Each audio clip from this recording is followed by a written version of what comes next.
Dear students, हम लोग अब तक ट्रांसफॉर्मेशन में remove to, use to, active passive, degree of comparison इत्यादि टॉपिक सीख चुके हैं। हमारा आज का टॉपिक है ट्रांसफॉर्मेशन के अंतर्गत नेगेटिव सेंटेंस बनाना। आज हम सभी लोग इंटरमीडिएट स्तर पर जितने भी प्रकार के नेगेटिव सेंटेंसेस होते हैं उन सभी की प्रैक्टिस करने जा रहे हैं।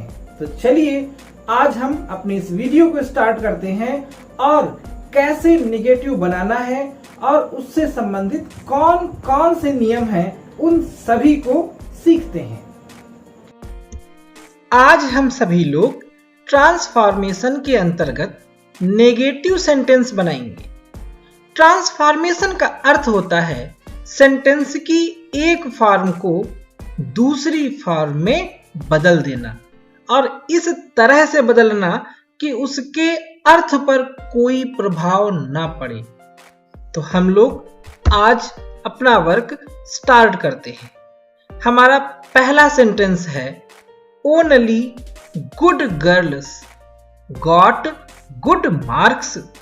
केवल अच्छी लड़कियां प्राप्त करती हैं गुड मार्क्स, अच्छे अंक। अब पहला नियम सबसे आसान है क्योंकि यहां पे हमें सिर्फ ये पहचानना है कि इस वाक्य का प्रारंभ ओनली से हो रहा है और जो भी वाक्य ओनली से प्रारंभ होंगे हम वहां पर NONE नन बट इतना लिख देंगे। यानी ओनली को कर दीजिए नन बट और बाकी का वाक्य उसके आगे लिख दीजिए, यानी गुड गर्ल्स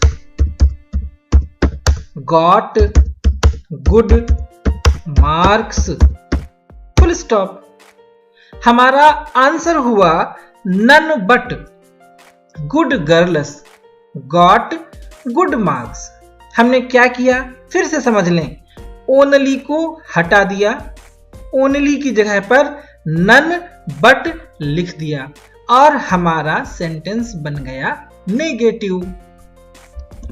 दूसरा वाक्य आया as soon as the clock struck 10 we went to sleep.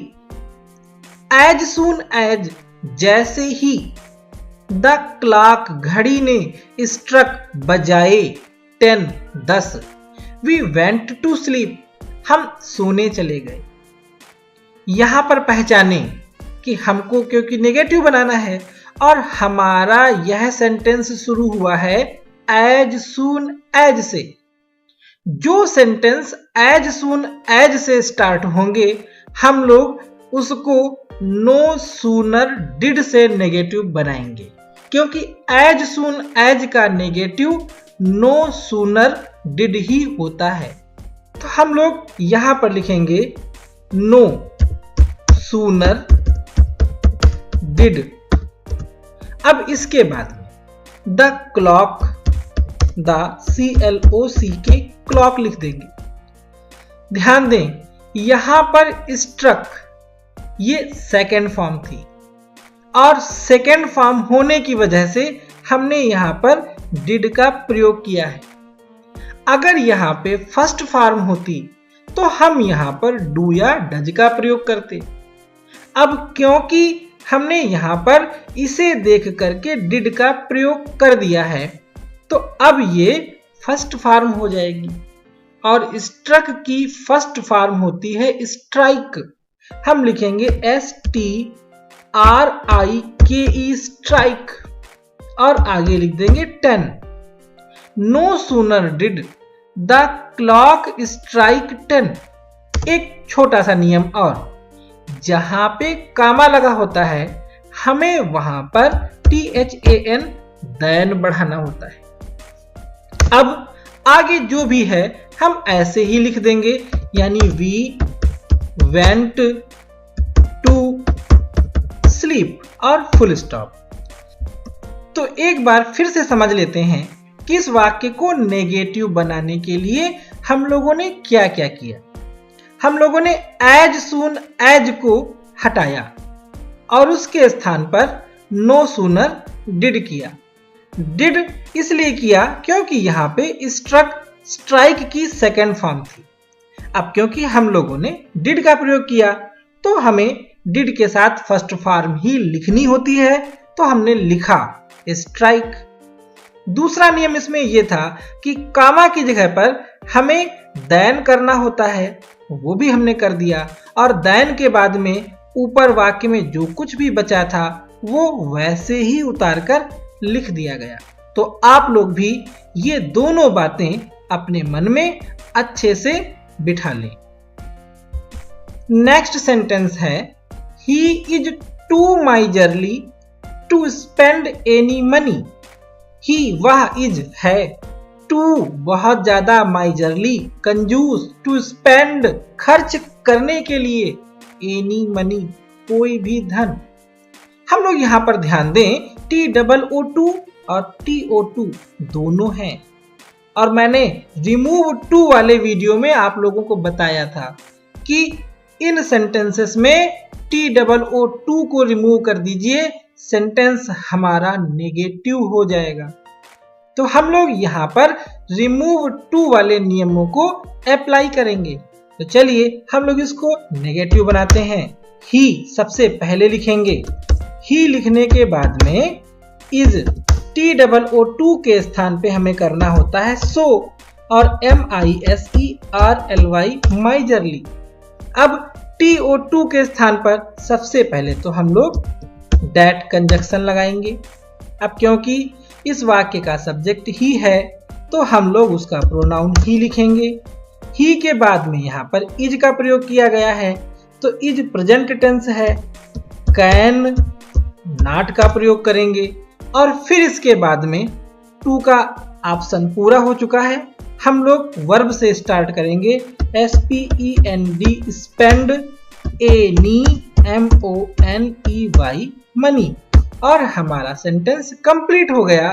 He is so miserly, वो इतना कंजूस है, that he can not spend any money, कि वो कोई भी पैसा नहीं खर्च कर सकता है।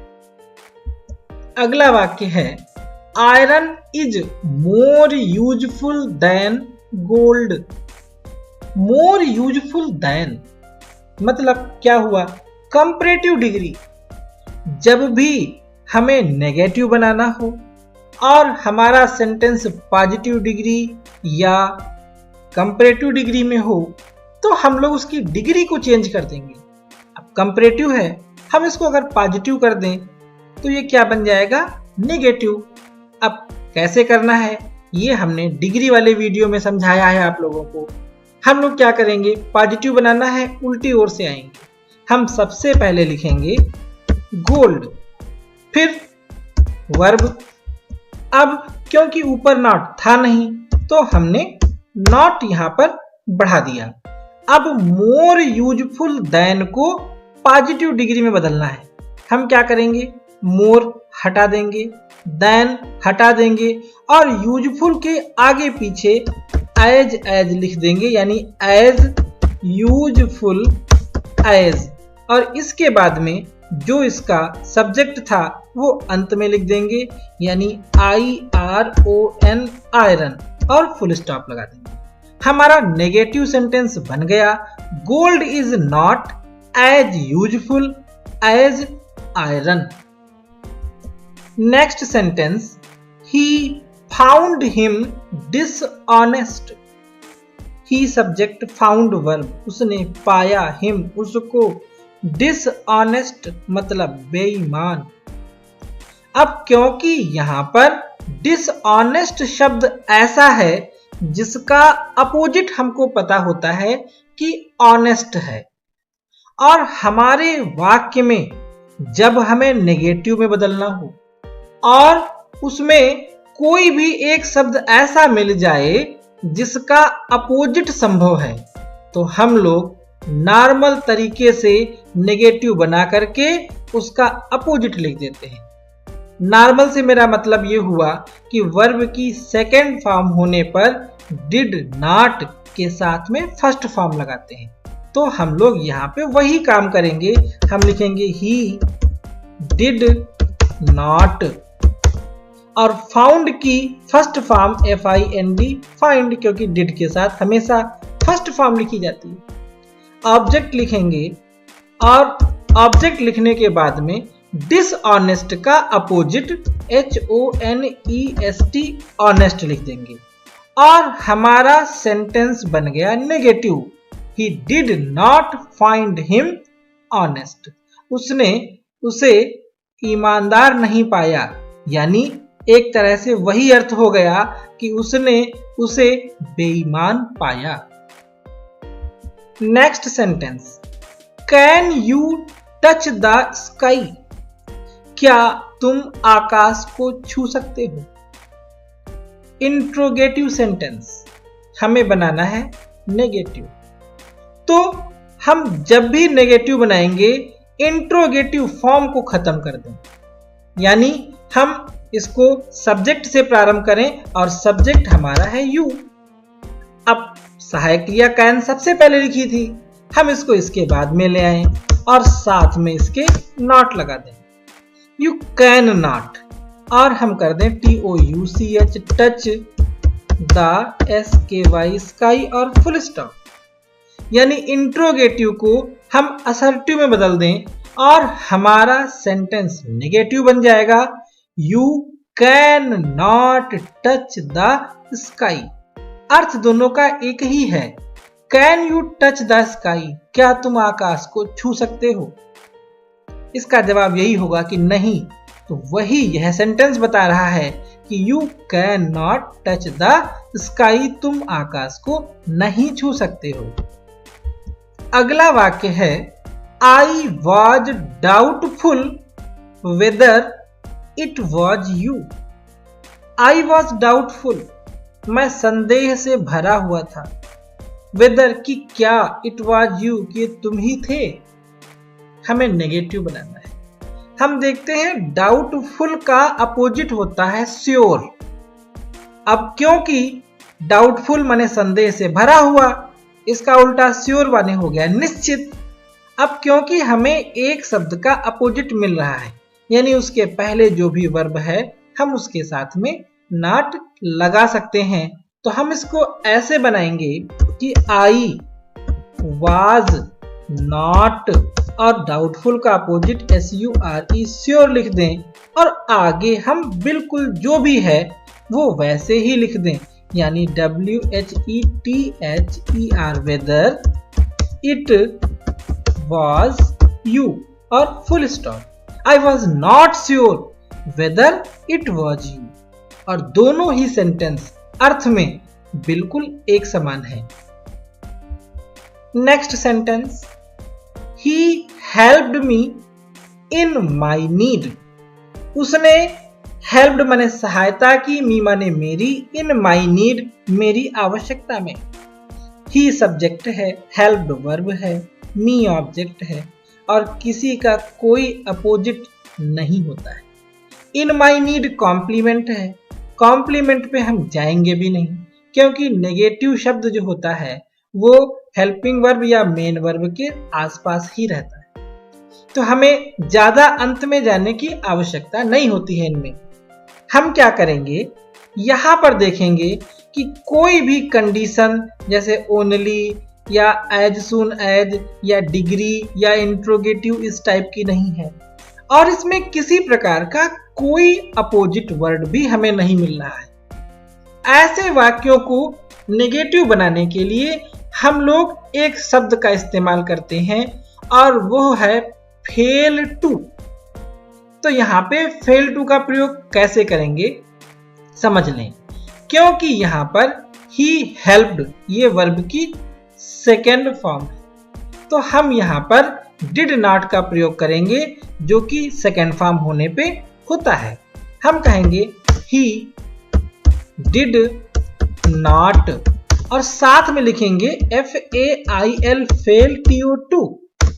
अब क्योंकि हम डिड लगा चुके हैं, हेल्प की फर्स्ट फॉर्म कर दीजिए HELP हेल्प, और उसके बाद में जो भी है लिख दीजिए he did not fail to help me in my NEED need और फुल स्टॉप लगा दीजिए। हमारा नेगेटिव सेंटेंस बन चुका है। अर्थ भी मिला लें, उसने मेरी सहायता की मेरी आवश्यकता में। He did not fail, वो असफल नहीं हुआ। To help, सहायता करने में, me, मेरी, यानी वो मेरी सहायता करने में असफल नहीं हुआ, अर्थात उसने मेरी सहायता की। Next sentence, hardly had Ram scene me when he called me. इस सेंटेंस को ध्यान से समझिए। हार्डली का मतलब होता है कठिनाई से। हैड राम सीन, राम देख पाया, मी माने मुझे। When he called me, जब उसने मुझे पुकारा। अब यहां पर हार्डली सीन का मतलब क्या हुआ कि कठिनाई से ही देख पाया। अब कठिनाई से देखने का मतलब क्या हुआ कि राम मुझको देख नहीं पाया जब उसने मुझको पुकारा। तो हम लोग इसमें सेंटेंस के स्ट्रक्चर पे नहीं जाएंगे, एक सरल सा लॉजिक लगाएंगे कि हार्डली का मतलब ये होता है कि ना के बराबर, यानी ये खुद ऐसी कंडीशन बना रहा है कि राम मुझे देख नहीं पाया। तो हम बहुत ही सिंपल तरीके से इसको नेगेटिव बना सकते हैं। हम कहेंगे राम हैड और साथ में नॉट लगा करके सीन लिख दें और फिर object me. Ram had not seen me when he called me, जब उसने मुझे बुलाया। और एक बहुत ही सरल तरीके से हमारा नेगेटिव बन गया। अगला वाक्य है, it is unlikely that Rakesh will help you. अब यहां पे समझिए, इट इज यह है, अनलाइकली का अर्थ होता है कोई संभावना नहीं, यानी यहां कोई संभावना नहीं है दैट कि Rakesh will help you, Rakesh तुम्हारी सहायता करेगा। अब अनलाइकली शब्द यहां पर नेगेटिव वाली कंडीशन स्वयं बनाए दे रहा है। इस बात की कोई संभावना नहीं है कि राकेश तुम्हारी सहायता करेगा। अगर हम इसको बहुत ही सरल शब्दों में कहें तो हम कहेंगे कि Rakesh will not help you और फुल स्टॉप लगा देंगे, यानी Rakesh will not help you ऊपर के इस वाक्य का नेगेटिव सेंटेंस होगा। आज के इस वीडियो के अंत में मैं बस इतना कहना चाहूंगा कि आप लोग जो भी इस वीडियो में नियम समझाए गए हैं उनको अच्छे से समझें, फिर अपनी पाठ्य पुस्तक से अनेक प्रकार के एग्जाम्पल्स को सॉल्व करके ये चेक कर लें कि क्या आपको ये बातें समझ में आई हैं या नहीं। वीडियो अच्छा लगा हो तो इसे लाइक व शेयर अवश्य कर दें। मेरे वीडियो को अंत तक देखने के लिए आप सभी का बहुत बहुत धन्यवाद।